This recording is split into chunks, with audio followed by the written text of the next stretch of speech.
Good evening. My name is Tony Duval, and I'm a teacher librarian. I work for the Peel District School Board. We are pleased to offer closed captioning for today's session. Welcome to What's the Buzz?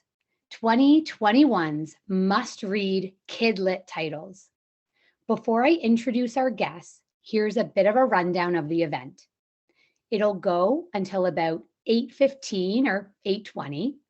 Ardo and Khary will go back and forth to present their top 3 picks for 3 age categories: picture books, chapter books, middle grade, and young adult. Then we'll end the event with a Kahoot trivia, where the winner will win some of the books mentioned. The chat will be closed today, but we encourage you all to ask questions using the Q&A function, and we'll be answering questions after each section. With all that out of the way, welcome Ardo Omer and Khary Mathurin. Tell us a bit about who you are.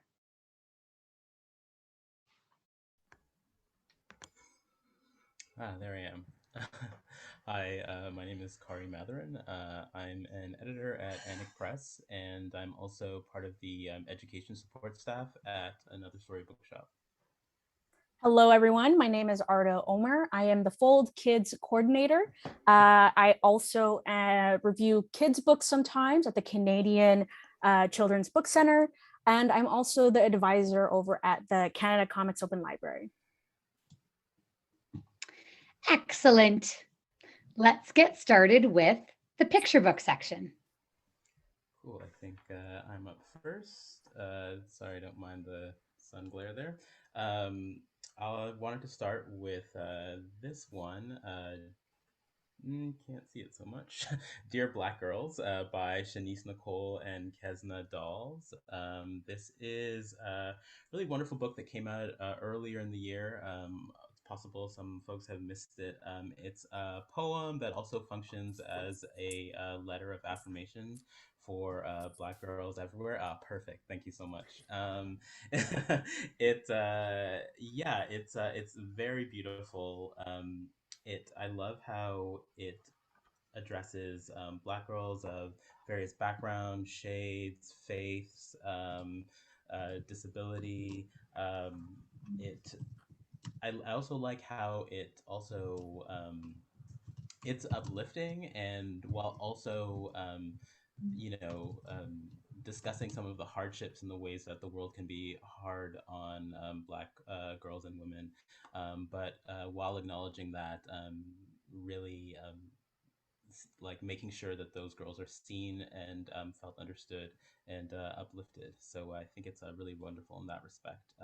It's out on Metonymy Press, which is a really cool press out in Montreal. I believe it's I believe this is one of their first kids titles. So hopefully there'll be some more really strong kids titles forthcoming after the success of this one. So yes, that is Dear Black Girls. And that's the first book by Shanice Nicole, I believe, which is, something to keep in mind because we are having a quiz at the end of this event. So yes. Pay close attention. Not so subtle hint, yeah. So my first pick actually, is My Love for You Is Always. It's written by Jillian C. and illustrated by Michelle Lee. It is about a mother who explains what her love is like throughout the book to her child as they throughout the book they're actually making a traditional Chinese meal, and throughout it the child is asking mom. An example of that is what does love feel like if I were to touch it? And her response would be, my love for you feels warm. So it's a lovely picture book. It's beautifully drawn. I don't know if there you go, dealing with some light issues, but it's beautifully drawn. It's so warm. I love anything with food involved. And it's very sweet and lyrical. And it's not surprising given that Jillian is a poet. I think this is like her second picture book. It's recommended for ages 4 to 8, and it comes out September 7th. So I think it was published by Penguin Random House Canada. So definitely check that out. A book that has yet to come out yet. Great. So the next one I'll highlight here is On the Trapline. There we go. A little bit more visible. Can we see it? It's by David A. Robertson and Julie Flett, duo you might remember from the amazing book When We Are Alone. So some of you might be familiar with them. So it's following a story of a child traveling along with their grandfather up to a northern community where the grandfather used to live with his family and live off the land using the trap line.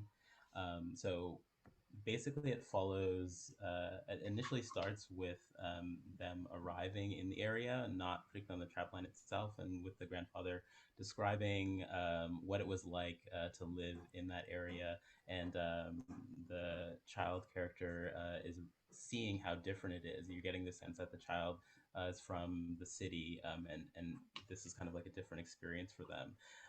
It has Julie Flett's really characteristically simple but really beautiful illustrations, and David A. Robertson is really able to really communicate a lot of emotion with some like relatively few words. Like there's this really beautiful part here where they actually go to the trap line and take a look at it.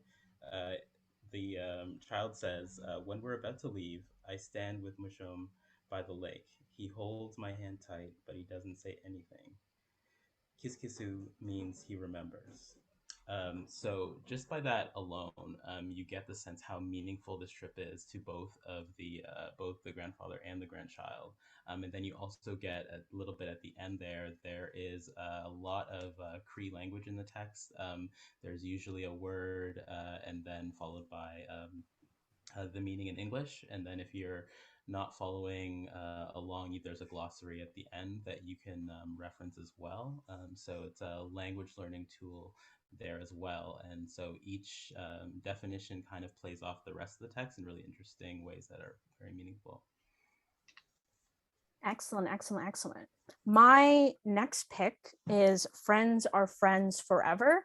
Just so you know, this is not the actual scale of the books that I'll be showing for the most part. They are lovely cardboard representations. So the book is not actually this size, but it's written by Dane Liu and illustrated by Lynn Scurfield.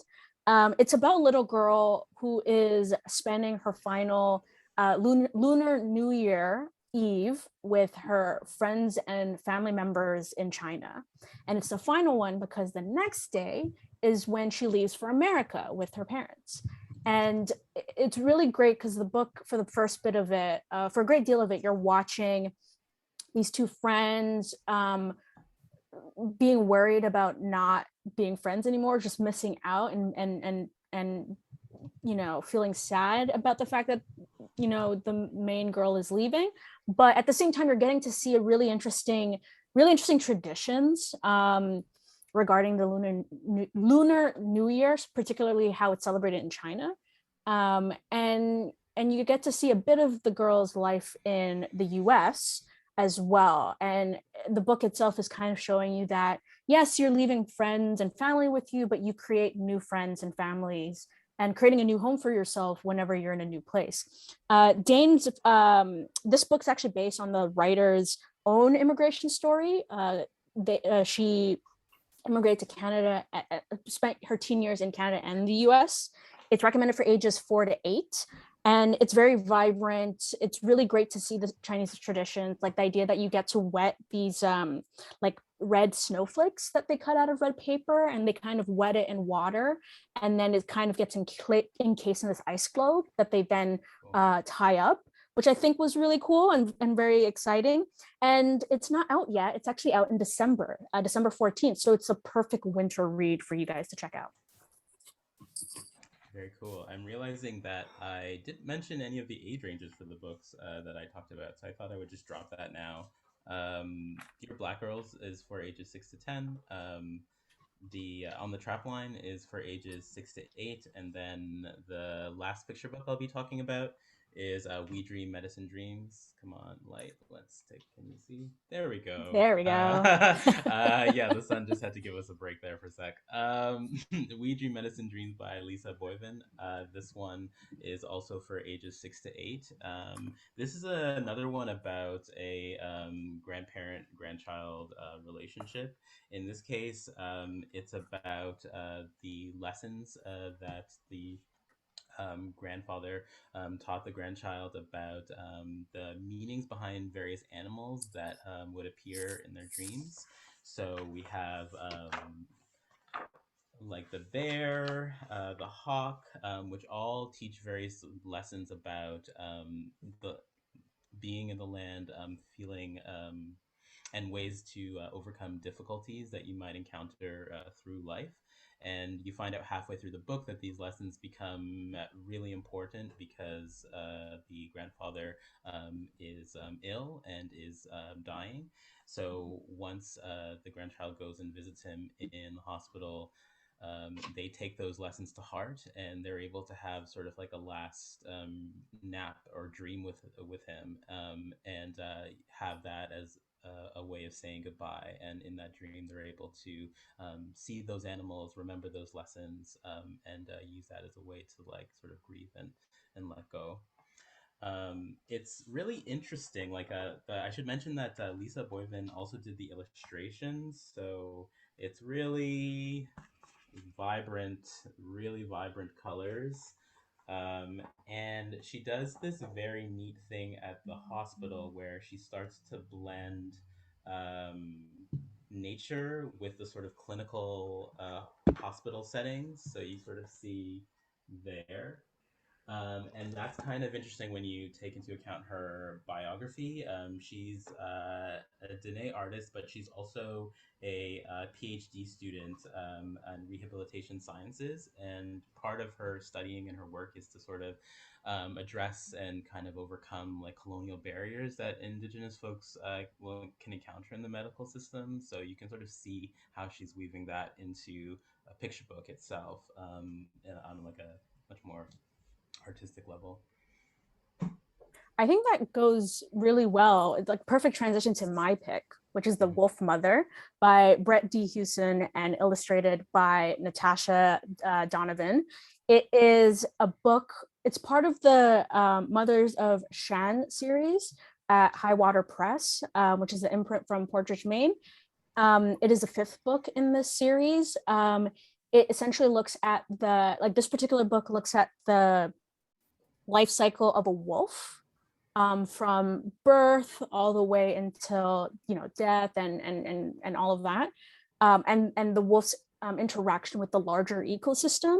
But what's really interesting about this book and the series at large is that it's done through the storytelling of the Getshan people, who are an indigenous group who are around the British Columbia area. And there's words as well sprinkled throughout from this indigenous this indigenous nations language. And it's really interesting to see how I highly recommend it as a science text, like a book to use in your science classes. I don't think picture books, YA, any kind of non-traditional academic book should only be used in English classes, but should be used in all subjects depending on the topic. And I think this does a really great job of making science accessible and also relating it truly to the land, especially in the way that this series does as well. The Frog Mother, which came out in the spring, actually ended up being a Fold Kids Book of the Month pick. It's this book, The Wolf Mother, is out September 27th. It's for ages 9 to 11. It skews older with the picture book crowd. And again, very good for science. I was a kid who avoided science classes in high school, but I really enjoyed reading this book and highly recommend the series as a whole. I see the thread of a lot of Indigenous voices coming through And as an educator, I know we have educators on here, probably parents as well. And those are voices that we really want to learn from. And I love, Ardo, that you picked that book. I know I've read The Salmon Mother. So I'm just like, as a teacher librarian, I'm like, oh, I need the collection. Right. Yes. And to tie into that science curriculum that happens in so many grades, between life cycles and animals and ecosystems. So there's so much to do there. It is time for a Q&A, but I'm sure there's going to be questions, and we could even come back to picture book questions if they come up later. So I think we're just going to go ahead to the middle grade titles, if that sounds like sounds a good plan. Yeah. My favorite. All right. Okay, so I guess we'll start. So continuing on with Indigenous voices, we've got Dawn Quigley, her book Jojo McCoons and the Used to Be Best Friend. It's also illustrated by Tara Audibert. Audibert. It's I see here. So it is a chapter book. It's for, let's see here, ages 6 to 10, and it is very. It's so much fun and very funny. JoJo is a very quirky character. You learn basically she's a Ojibwe girl who lives on a reservation, and you learn about her life, her two best friends. She has a home best friend, her cat, and a best friend at school. And she's very preoccupied with who is her best friend and where are they, and very, very, very attached to them. But then there's also various other adventures that happen through the book. She's trying to figure out rhyme and how rhyme works. There's a lot of funny jokes with her trying to figure out rhymes, but with things that visually look like they should rhyme, but of course they don't. And then there's also the issue of her bringing her cat to school, which has a lot of funny, funny fallout. There's also similar, I guess, to On the Trapline. There is a lot of indigenous language sprinkled throughout. There is a glossary at the back. So in this case, it's Ojibwe words as well as some Michif words. So you sort of get that as well. There's a lovely note from Dawn in the back, just sort of setting this up as a series to look out for, because I definitely want to read the next of it. If you're into any of those chapter books like Mindy Kim, this is a good one, a good comparable title with a really fun protagonist who seems to annoy a lot of people around her, but is just charming anyways. Yeah. So my next pick is also by an Indigenous creative team. It's Treaty Words, For As Long as the Rivers Flow. This book was actually a Fold Kids Book of the Month back in the spring, and I absolutely couldn't stop thinking about it. As you've probably noticed, there's quite a bit of Indigenous titles so far in What's the Buzz, and guess what, there's going to be quite a few more. And the reason for that is that this year it's just been really excellent books by Indigenous people, and it's been amazing. This one in particular I really love because it's one of my favorite kind of books, the books that even parents or adults or educators should be reading as well, not just for kids. It's essentially about a grandfather who teaches his granddaughter about nature and her place in it, but more specifically about the OG original treaty that exists in the world, which is nature, right? The fact that we know that spring will lead into summer, will lead into, winter and so forth, the idea of birth and rebirth, that everything in nature will only take as much as the other is willing to take, and everything is reciprocated and respected in order for everything to live in harmony. And so this book does a really good job of explaining that, and then tying it into the idea of treaties between nations and how treaties should actually behave similar to that of nature, right? That it's a reciprocal relationship of equal footing between peoples and nations and so on and so forth. I think this is important because, you know, what happened a few months ago and is still ongoing was the residential school burials that were revealed of deceased children who had attended the residential schools. And I think it's safe to say that that did bring up once again the conversation about reconciliation and what that looks like. And of course, I think as a nation, we're really failing at dealing with that, partly because we refuse to, you know, acknowledge the past and make good on the past. The issue is you can't move forward until true amendments and apologies have, and ways in which you can do better by the people you've hurt, in this case, Indigenous people, because it's really hard to see us making good on the treaties that have been established, but also the very idea of reconciliation if we haven't address the hurts.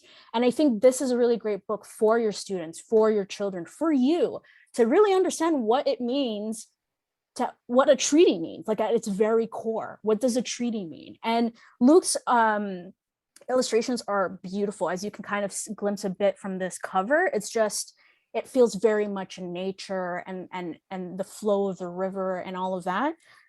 It is for ages 10 plus, but again, every person should read this. This is Annick press title. Okay, the next one that I'll be discussing is by Lindsay Ruck and James Bentley. It's Amazing Black Atlantic Canadians. So this is a history of, it basically functions as a history of Black people in Atlantic Canada, and then also highlighting key figures throughout that history. I love this kind of book. Obviously, there still needs to be more books about the Black Canadian experience. We see some of that starting to come out now. There is that book, Trailblazers, I believe, that came out towards the end of last year.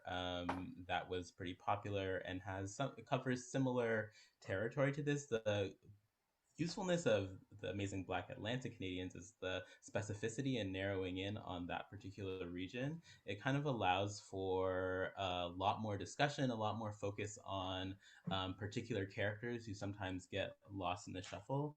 I like how it is very thorough. It starts all the way back to one of the first people who landed in Atlantic Canada, like Matthew DaCosta, but even has like an interesting little aside to sort of kind of get into the thorny issue around his status as an interpreter and how that may have played out with the Indigenous peoples in the land at that time. So that kind of detail you might not get in a more broader Black Canadian history, but this one, they have enough time to have like, did you know, or have like little sidebars that are able to focus in on things like that.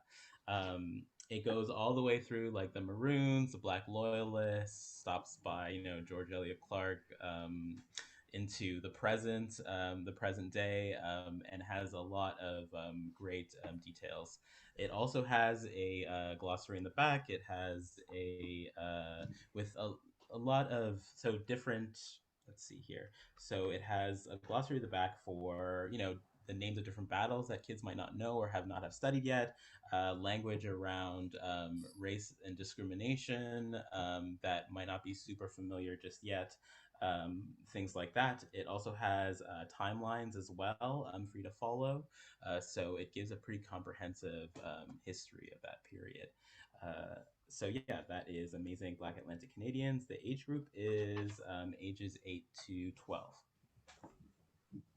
Excellent.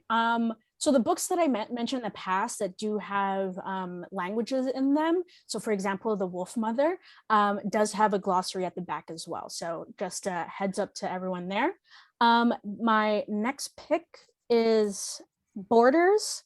It is written by Thomas King and illustrated by Natasha Donovan. It's a graphic novel. It's actually based on the short story written by Thomas King. It's about a young boy and his mother traveling to head they're traveling to Salt Lake City to visit his older sister. They're in Canada, and so they're trying to cross the border to visit her. However, when asked, what is your citizenship? Are you Canadian or American? The mother responds with Blackfoot.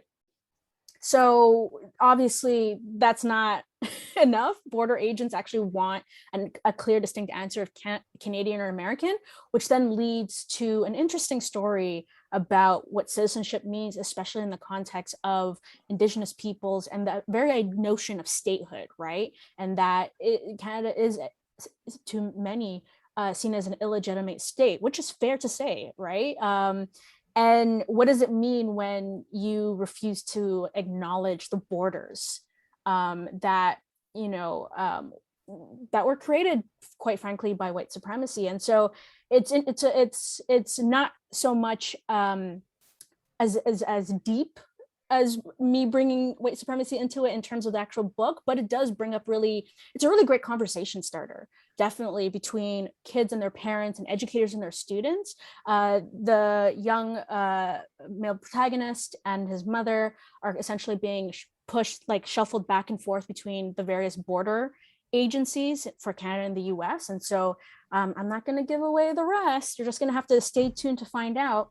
But Natasha Donovan, this is the second time she's appeared on this list for a book she's associated with.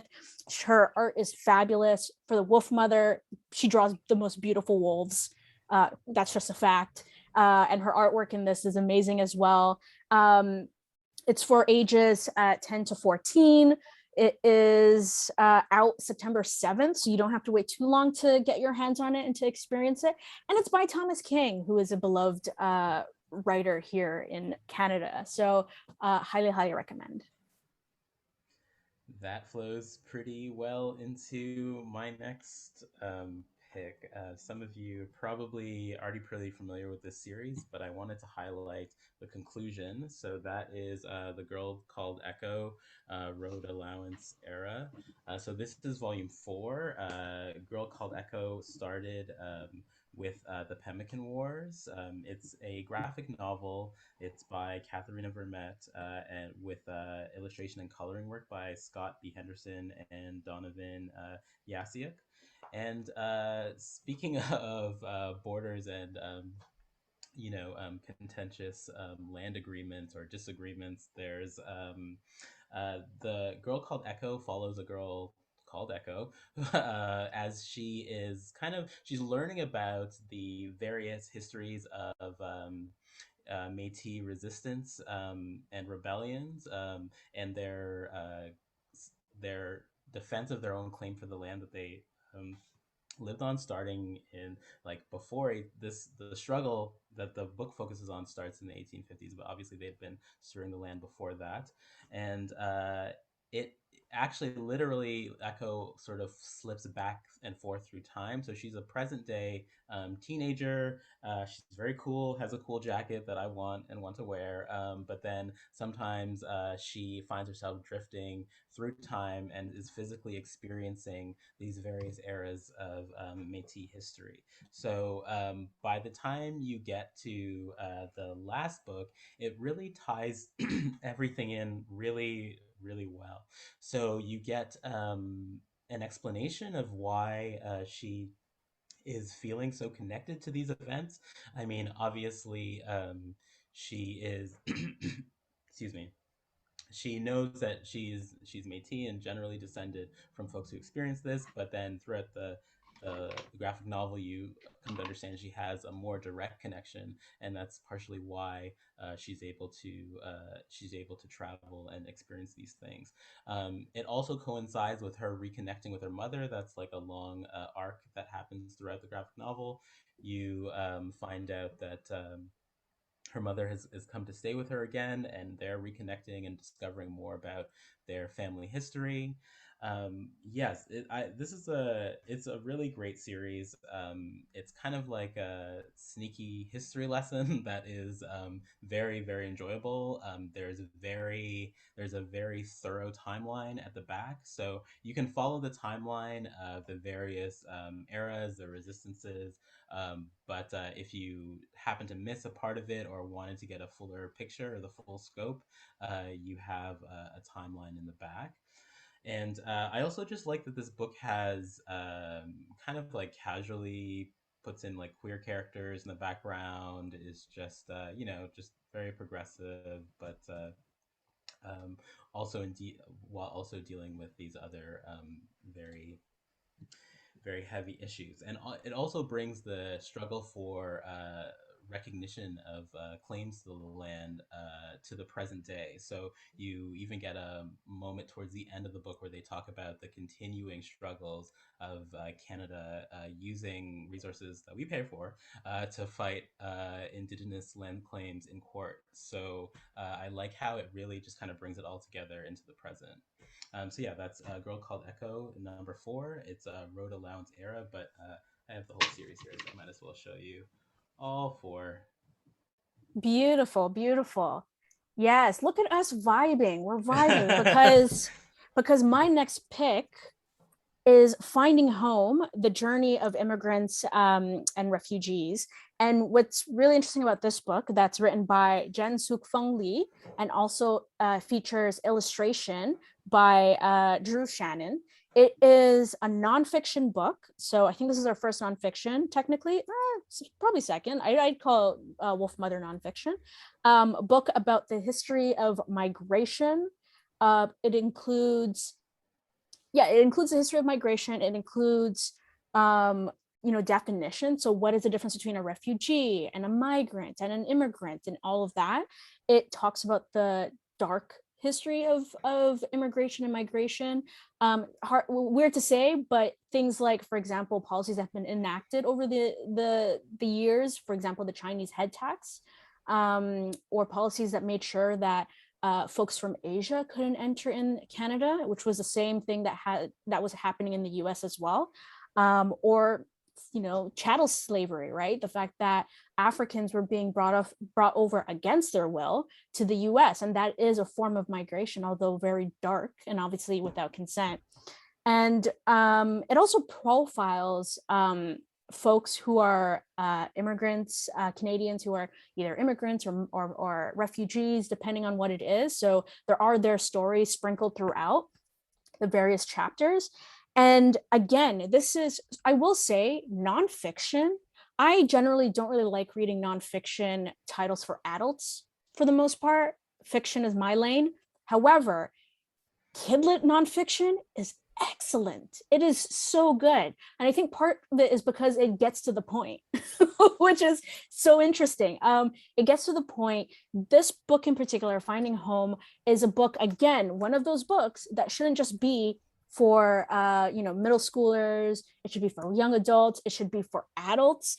I was able to understand the immigration issue because that's been a topic on for years about, should we have immigrants in Canada or the US, wherever it is, and how people use words to inflame the conversation. But this book does a really good job of explaining this topic, and I think a lot of people don't actually understand immigration or refugees or any of that. So again, another book that would be excellent for adults to also have on their bookshelves, because it does a really great job at clarifying the topic. And especially if you're educators, you're going to have students who are immigrants, you're going to have students who are refugees, and reading this book will help you understand who these individuals are. And I think the profiles are a great example of this as well, because the people profiled in this who are doing fantastic work in the community and who are writers in the Canadian literary scene as well, I think are really great, that you can then also show it to your students to be like, hey, Danny Ramadan is a very successful writer and he's a refugee, right? Like he came into Canada as a refugee and all of that. So highly recommend. It's technically for ages 9 to 12. Again, everyone should be reading this. And yeah, and I will mention Drew Shannon's artwork throughout, which is again a plus for KidLit nonfiction. Oh, I love illustrations, and it really just, the design of the book as well, it just beautifies the whole thing. So this was another Fold Kids Book of the Month pick that I couldn't stop thinking about, and I thought I'd recommend it to you guys. I feel like while I'm listening to you, you can see that I'm like writing off to the side, like I'm writing like my little notes. Because if anyone out there is a middle school teacher or, you know, around grade 7 or 8, like basically they've just given you your history curriculum for this year. Like you could just pick up A Girl Called Echo. There's your grade 7 history. You know, The Amazing Black Atlantic Canadians. Like that's the type of content that we're really wanting to embed in our programs. And I've heard sometimes people say, well, I'm not sure, right? I don't know what resource. Is there information out there? Yes, there is a lot of information. It's geared for students, but like you're saying, Ardo, I've learned so much as an adult because I'm reading either with my own children or I'm reading, you know, before I'm, you know, passing it to kids at school. And I'm reading things I've never read before now and not even as an adult book. So yes, nonfiction power. I just have so many long notes. I just keep adding. I need this one. This is why I need it. So, so that was our chapter books and our middle grade book. So now we're moving to YA. Yes. So before we move on to YA, guys, if you do have questions, do put it in the Q&A box. We'll answer questions after the young adult section. But hey, if you have questions related to the picture books we had just discussed or the middle grade that we just discussed, please ask those questions during the YA. we'll talk anything book related. So yes, so I'll be starting off this section with, of course, nonfiction. So my nonfiction YA pick is The Disability Experience, Working Toward Belonging. It's written by Hannah Laura Leavitt and illustrated by Belle Wolfrich. So this nonfiction YA book is about, like it says, the disability experience, right? It's about people with disabilities who just like it really does encompass everything. It looks at the history of disability. When I tell you that I've learned so much from this book, it's wild. It's wild to me. Like it talks about the history of people with disabilities back in ancient times, all the way up to the present, and just how they were dealt with. It's really interesting when you look at the history of people with disabilities because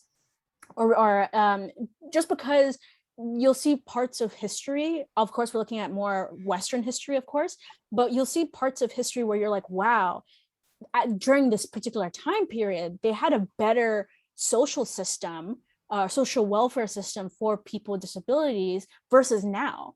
And it's really interesting to see. What's really interesting about history in general is seeing that just because we're in the present doesn't necessarily mean we're the most progressive version of ourselves, depending on what part of the population you're looking at, or the particular topic or marginalization. So I think that's very interesting. This book also looks at, it really does touch on every aspect of disabled life. So whether in terms of, it gives you definitions, so like medical definitions of disability and like all these other definitions of disability, looking at how the healthcare system works for people with disabilities, social welfare, what else? Social justice and what that movement looks like, technology and disability. Like it really does talk about everything. And Hannah Laura actually lost her vision at age 12 due to cancer, and actually spent 2 years in a residential school for the blind. And so it was really great seeing her offer us this very interesting look into the disability experience. Now, I'm using people with disabilities, and that's what the book uses and what the author uses. However, there are people who use disabled people as opposed to people with disabilities. And and there isn't actually right or wrong way for either of those. I think it really does depend on the person with disabilities that you're talking to. So just a heads up that there isn't like a, oh, well, Hannah Laura said this way. Just like Hannah Laura doesn't represent the entire community, and the community itself is actually having this conversation about what works for them. And again, I would recommend when talking to someone with a disability, you just ask them, what do they prefer? And yeah, it's a really great book. It's ages 12 plus. It features, again, beautiful. Both The Disability Experience and Finding Home are published by Orca, both beautifully designed books for nonfiction, featuring illustrations throughout. It was just so lovely to see, and I highly recommend it. Again, another Fold Kids Book of the Month pick. We don't miss here at Fold Kids.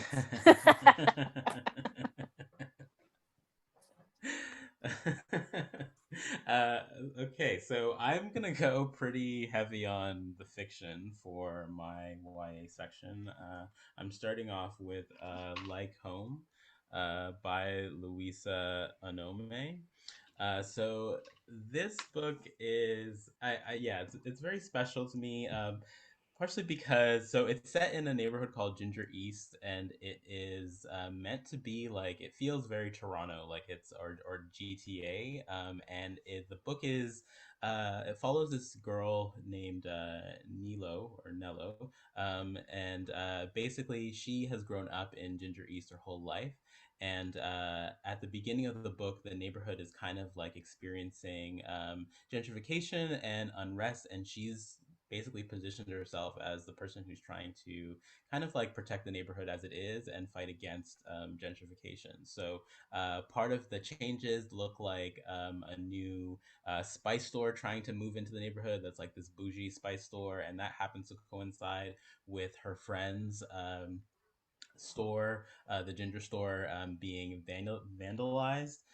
So she takes it upon herself to try and figure out who might have done this, and she has invested in knowing that whoever did that is not from the neighborhood, and is not representative of what the neighborhood is like. So in this book, Ginger East is sort of known as like a somewhat rough neighborhood, and there's a lot of discussion about how it's portrayed and how other people see it, which I relate to quite a bit. Growing up in Scarborough, very similar kinds of conversations being had, or continue being had. And I like how the book really tackles like gentrification as it's like one of its main themes. And I like how she basically uses quite the multiplicity of like voices, and you get, so at first you're like really entrenched in Nella's perspective, but then throughout the book you start to get different people's perspectives and other people challenging her, and you really start to get a very nuanced look at this ongoing issue, which I feel like gentrification is something that I literally talk about every day, and I'm sure a lot of your students and young people are very aware of this that's going on, because Toronto is changing quite a bit. So I think it's a really important book, and a good one to come at this time. Also, the dialogue is great. A lot of the slang will be very recognizable to young folks, and also just the whole young folks way of being is very recognizable in this book, and very relatable. Yeah, so that's Like Home by Louisa Onome. Yeah, I loved Like Home. I grew up in Jane and Finch, which is a neighborhood that has a stigma in Toronto, as being a problem neighborhood. So I related quite a bit to the characters in there as well. This is her first book. She's a debut author, so very exciting. And she's also a Brampton author.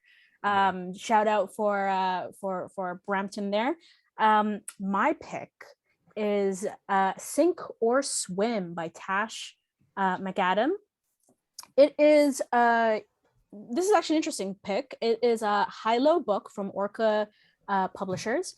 It is I'll explain the book first. So the book is about a trans main character named Bass who skips school to go on a boat trip with his adventure-seeking girlfriend Rosie. However, a storm suddenly appears and crashes their boat on like this little deserted island. And I believe the book is set in like Vancouver or somewhere in BC. And so there's like a little island just off the coast. And so they crash and have to deal with like hypothermia and like injuries and trying to find a way to survive essentially and get help. It is an excellent fast-paced read. Like I said, it's a high-low book, right? So it's high interest, but it's for a lower reading level. This is particularly a YA book. It's part of Orca Soundings. It's called Orca Soundings, which is, again, high interest, fast-paced, short books. And it's for teens, but the reading level is at like a grade 2-4. I highly enjoyed it. And yeah, it's a fun book to read. I think at one point Bass uses their binding as a way to help you know, like kind of, what is it, a splint? Yes. So Yes. it uses Yeah. their binding to create a splint, Cool. which I thought was really cool. And yeah, it was a fun listen. This is the second year for What's the Buzz. As you can see here, I have Haunted Hospital by Marty Chan, and that was my pick last year, I think for middle grade specifically. But I high low, so much fun.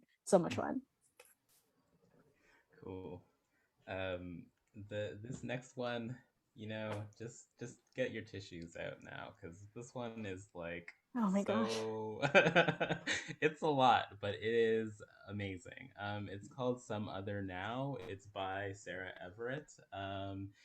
It's YA drama. If you want to, just have your emotions really just like wrenched there, it's really that. It's great. It's exactly my kind of book. It's about this girl named JJ, or Jessie, who she plays tennis and is best friends with this boy named Rowan. But due to sort of her experiences with her own family, like her mother has is depressed for a large part of her childhood, and her father has to kind of like basically take care of the household most and take care of their mother on his own. So Jessie ends up becoming really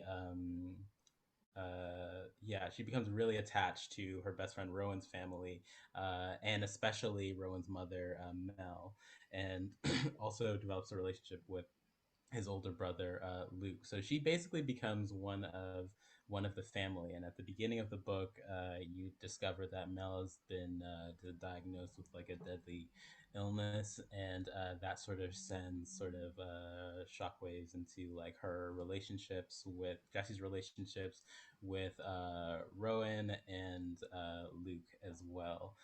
And the book is sort of structured as in a now and then and then now. So there's usually one section that says now, and then another section that says then. You In the now section, she's close to the family, or the beginnings of like trouble are coming, and then in the then section, she's kind of estranged from them, and you're not really sure why. And I think that the author, Sarah Everett, she does a very good job of structuring these elements. It really creates a lot of suspense. Like, you really want to know, what could have happened, because she's basically like another one of these, they're her children. And then later in this next section, she acts like she doesn't even want to know them and feels a lot of guilt about something that has happened. There's like very skillful like withholding of information that gets revealed later, and just does it very, very well. And then the way that all of the plot lines around, I trying not to spoil it, but there's the way the plot lines basically build and then kind of like crescendo in the last like 100 pages. It just really, really takes you there. The characters are so well developed, really great dialogue. And each character is like very incredibly distinct, and you get their personality sort of like right off the page. Yeah, she's an excellent writer. So can't recommend this one highly enough. Some other now. This book is probably the one book that Khary and I Yeah. fought over. Yeah, we fought. Yeah. The one that like we're both like, I want to do it. No, I want to do it. It's Yeah. so good. I read this Yeah. at the tail end of 2020. I read an advanced copy of it, and I still think about it. Yeah. Like, my reading style for this book is me reading and then putting it away and pacing because I'm so anxious about what's going on, and then coming back and like devouring it and then putting it down and walking away. And I think it's a book that does a really good job about talking about relationships. Like what does it mean, when it's harmed? How much effort you put into it to fix it? It's very much about the different kinds of relationships and how they're impacted and how they change and shift, and what do you want to work towards fixing, like a relationship? Is it of value enough for you to do something about it, right? A fantastic book by Sarah Everett. My final YA pick is Tahari in Bloom by Farah Haran. It is it's like, look at this cover. This is an actual book this time, but look at this beautiful, beautiful cover. It is Farah's first YA book. She normally writes adult romance, and this is her first YA. It is about a 17-year-old aspiring designer named Tahira, who she loses her internship, so it falls through just before the start of the summer. And in order to, fix it, she's very ambitious. She really wants to, she actually has the support of her parents. Tahira is South Asian, and her parents are very like supportive of her in terms of her fashion design, to the point where they're like, okay, we need to figure out how to like optimize like your social media and how to like get you to the places you need to get to in order to be successful in designing. Like, if you're going to be a designer, you're going to be the best good designer in the world, type of thing. And so her plans fall through, and her parents suggest maybe going to the small town of Bakewell. So this book is actually very much set in Toronto. And Bakewell is like this small town. I actually have no idea if it's a real town or if it's just like a fictional town inspired by small towns. But she goes there to help her aunt, who has a clothing store. And her goal is to kind of like revamp it and have it be featured in her portfolio for the design school that she wants to apply for in New York. And so she goes there, and she takes her best friend with her, and they find out that the small town has this big flower designing competition. And she actually hates flowers. She's allergic to most things, including flowers. And she runs into the town's grumpy gardener nerd, like who's her neighbor, named Rowan. Yes, we have another Rowan, here, but he's this he both he and his sister Juniper, so they're both named after trees, I believe, are the only Black kids in town, and their parents are the only Black folks in town. And he's very grumpy. He's not a fan of influencers, which Tahari is very much an influencer. And due to things that have happened, she joins the gardening competition with the grumpy Rowan, his sister, and her best friend. And you know what? It wouldn't be a YA story without feelings happening, the romantic kind are happening. And so that's what happens with this book. It's such, I inhaled it after a very long reading slump that I found myself in. It's so good. It's so good. It really does talk about like the pressures of wanting to be so good at what you do, even though you're just a teen. You don't need to be great right now, right? You don't need to be great right now, which is amazing. And so, sorry, my grandmother just walked in. But yes, as a teen, you don't have to be amazing right now. You just need to relax and enjoy what you want to do. And I think her experience in this town really makes her think about that. It also talks about, the idea of people using you to get things from you. It really talks about racism in the small town and what that kind of looks like. It's a really interesting book, and I'm fascinated to like talk to Farah and like ask her like, how'd you get into like floral design, like why'd you want to write about that? And the fact that there is a a relationship between like designing clothes and designing flowers. I will say a great companion book to this is the nonfiction book called The Power of Style by Christian Allaire. I think it's great. Oh, and the book is out November 1st. So not out yet. My last book is called Indivisible by Daniel Ailman. He's an author based in Toronto. The subject matter of the book is pretty American. It's set in New York, and it is involved, but it's very heavily focusing on issues of immigration, deportation, which remain relevant everywhere. In this case, the main character, Mateo, he works at his parents' bodega, and one day these ICE agents come in looking for his father, and that begins the looming threat of his parents being deported to Mexico, and leaving him, Mateo, with his younger sister in New York. And he has to sort of figure out, or he feels like it's up to him to try and figure out how to stop all of this from happening. And at the same time, he has another, like basically like a regular teenager life going on. He has his best friends, one of whom is in love with him, and also he has a love for Broadway and wants to see himself in a Broadway musical. There's a lot of discussion around race with obviously issues around immigration and ICE, but also some of the issues that Mateo has realizing his dream when he realizes that for non-white performers, the road is a little bit bumpier and full of a lot more barriers. So there's some discussion around that. Mateo is also a queer character, so there is a queer love story, which is usually what I want to see. Just throw a queer love story in there, and I'm reading it. And it is touching. It's not the main focus, but it gives Mateo like a fuller character, and gives more of like an idea of what he might be losing if his family does get deported. Yeah, so that one is Indivisible by Daniel Ailman.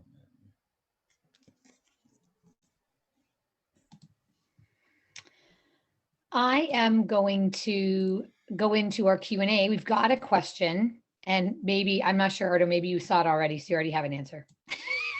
I'll read it out, and then we'll see if you can attack this.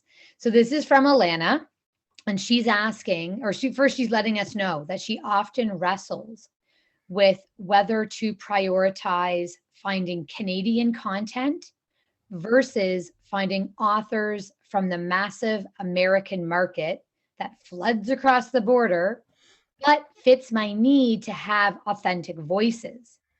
How do you prioritize? That's interesting, because last year at the festival, when we were trying to find a disabled author who had written like a KidLit title, we ended up going with an American because it was really hard last year to find someone. However, this year, now we have like quite a bit of a few, disabled authors who've written things. And I think that says a lot for other marginalizations as well. Of course, there's still holes in it, but as you can see, like this is just a fraction of the books that have come out this year that are pretty diverse, that meet a lot of needs.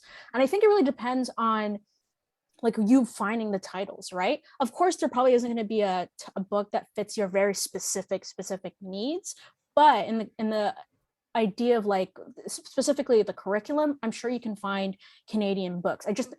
Like you said, American titles do flood in, so they tend to be the loudest, and it's just a matter of where can I find these titles. I mentioned an Annick Press, which is a Canadian publisher who is publishing amazing works by like a range of people, especially folks of marginalized identities. Orca is another great publisher. High Water Press, which is a Portrait in Maine, which is a general, but High Water Press is their imprint for kids.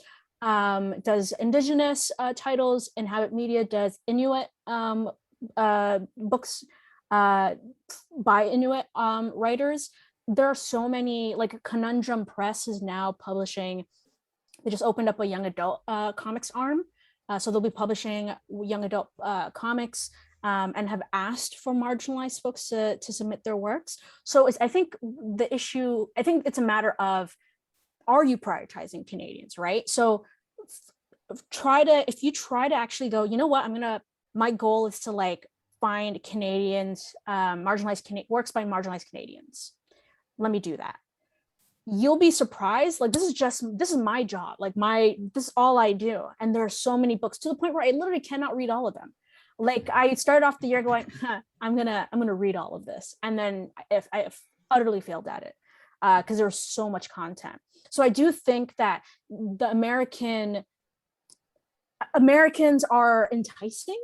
They're kind of like sirens, and that they're telling you to come hither because they just have a louder voice. But I do think, look to the Canadians. We are publishing really great works, nonfiction, fiction, like everything. But if you can't find it, there is no issue with going with an American, right? You want a diverse range of voices, but I would try maybe like have a goal for how many titles you want to have that are Canadian. Yeah, that's really smart, actually. Yeah, setting a goal to focus on, because obviously there are some places, while it's actually quite amazing, like it seems like publishers are really listening, and the number of books being published by marginalized authors is definitely increasing. There's still gaps that haven't been filled yet. So knowing how many Canadian authors you want to fill your list or to work with with your curriculum allows you to sort of see, okay, after that is left over, if you're covering all of that bases, then where are the gaps, and then how can those be filled? Yeah. Well, and if people are following Fold Kids, then they're getting they're getting pretty up to date information. But also, I would say, if you're talking to your booksellers, right, who are your vendors, and instead of like, you can buy what they recommend, but you can also question them, right? And you can say to a vendor, I am looking for, right, I want a Canadian author. This is the area I want. And then, because they have their staff that's reading and curating, and they may have an answer, or they may say, no, I can't find it either. Right. Yes, so it's like, then you're identifying that gap. So exactly. That's pretty much what I do at Another Story is thank you for that suggestion. Yes. Yes. Ask your vendors, like Another Story or other places, booksellers, they know things, and they are really happy to help you, and really happy to figure out what your needs are, and try and meet those as best as they can. So definitely tapping into those resources, totally something to do. I think I gotta make sure I'm on the right part. So Ardo, you're gonna, I think, give us even more books as we wrap this up. So what we're going to do is we're going to mention some honorable mentions. So what you see here are books that have been or will be released this year by authors we've had at the 2020 Fold Kids Book Fest, or last year's What's the Buzz. So The Great Bear by David A. Robertson, Kylie the Magnificent by Marty Chan, The Forest of Stolen Girls by June Her, Ciel in All Directions by Sophie Labelle, The Wild Ones by Nafisa Azad, The Case of the Burgled Bundle by Michael Hutchinson, I Sang You Down from the Stars by Tasha Spillett Sumner and Michaela Goad, Rising Like a Storm by Tanaz Bathana, as well as Mina's Mindful Moment by Tina Athaid and Asa Gilland. Next, we have our Fold Kids summer reading list, which was released at the start of the summer. And guess what? Even as summer is winding down, it's still a great list for the fall. So definitely check that out. It features 30 picture books, middle grade and young adult titles. If you just go to thefoldcanada.org, you'll find the summer reading list if you check out the menu bar. And then next we have year round. We do an amazing feature where we feature a picture book and a middle grade or young adult book as our Fold Kids Book of the Month picks. And so as you can see here, this hasn't been released publicly yet. It will be tomorrow, but this is our pick for September. So Borders by Thomas King and Natasha Donovan, and I'm Finding My Talk by Rebecca Thomas and Pauline Young. So if you want to look for more Fold Kids of the Book, Fold Book of the Month picks year round, just go to thefoldcanada.org/kids/book of the month. And finally, 2021 Fold Kids Book Fest is among us. It'll be taking place again virtually this year, but this time a little later in the fall based on educator feedback for November 4th to the 7th. We're very, very, very excited. And now is a great time to join us on social media and to sign up for the Fold Kids e-news, because we'll be announcing our authors very, very, very soon.